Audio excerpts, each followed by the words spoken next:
Well, we have someone from the New York Post here to respond to Governor Cuomo's accusations that I told you about moments ago. New York Post columnist Karol Markowicz joining us. So, Karol, this is a governor who has a COVID mortality rate that is about twice the national average. And that's not to mention that horrendous record on nursing homes. And he says you are the problem. Reply. Yeah, it's the last resort of a failing governor. He had a 32,000 count death rate, and yet he's on late night TV doing this victory tour. He put out a poster celebrating his accomplishments with all these dumb jokes. And, it's sad that he has to attack the media, that he, has been even minorly critical of him because he's so used to the adulation from the rest of the media, which thinks he did a good job. And he clearly didn't. So he feels like he has to attack the New York Post and Wall Street Journal. The only surprise is he didn't come after Fox. Yeah, well, don't give him any ideas. The problem, though, is, as you mentioned, the media is joining in the cheering session for the governor.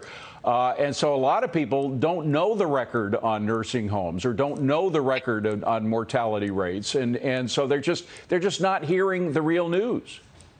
Yeah, absolutely. And, even beyond all of that, even just to take it to the present day, like the reporter was saying that you can go to a gym 7 miles away. You can literally step over from Queens to Long Island and be able to eat in an indoor restaurant in Long Island, but not in Queens. And they're attached. So much of what we're seeing now makes no sense. There's no science involved. The governor is completely as a famous Brooklynite, Biggie Smalls once said, got high on his own supply, is very excited about his performance, but nobody else is. So, it makes no sense. Well, New York City, we saw a picture, Stuart and I were talking earlier about how much of a ghost town it's become. My building, I live on in the Upper West Side of Manhattan. My building's about half gone now. The renters have gotten out, and owners are trying to figure out whether they can sell to move out. How do you bring people back? I mean, when you consider the lack of any kind of serious leadership, whether we're talking governor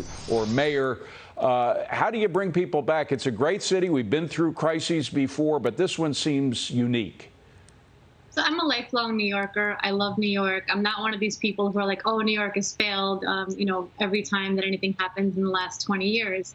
I think the three things that we need to do that I laid out in my column today in the New York Post is open schools. Parents need that stability. The city needs that stability. Stop the riots, and crime as a larger picture is also involved, but in a very particular sense. We need to stop the riots. We need to stop the attacks on police. And the third thing is Governor Cuomo needs to lay off these businesses. They're struggling. They've been struggling. Open the gyms. Let the bars serve drinks without food.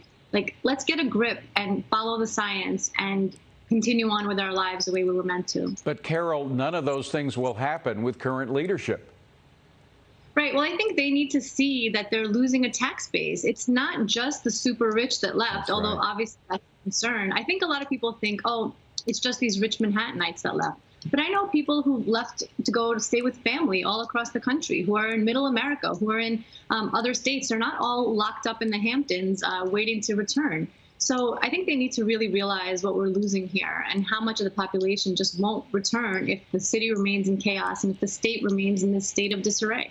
Well, and you mentioned the rich New Yorkers, not to mention the businesses in New York City that have moved out. I mean, the tax base, we could lose, I'm estimating, I have no way of knowing for sure, but we could lose as much as a third of our tax base. If that happens, right. New York is broke. There's no way of getting around it. This city will be bankrupt. Absolutely. And I think what these liberal politicians also don't realize is that all of their plans cost money, and the money comes from that tax base. It isn't printed in the basement, as Governor Cuomo one time said, oh, we could just print more money in the basement. That actually isn't a thing. So I think they need to face reality and start working on getting people to return to New York. And Karol, we should mention, you had a great piece on why immigrants come here. I married an immigrant, so I was able to identify with that piece, despite all the problems. We had problems before New York. Are you optimistic in the long run that we're going to get over this hump?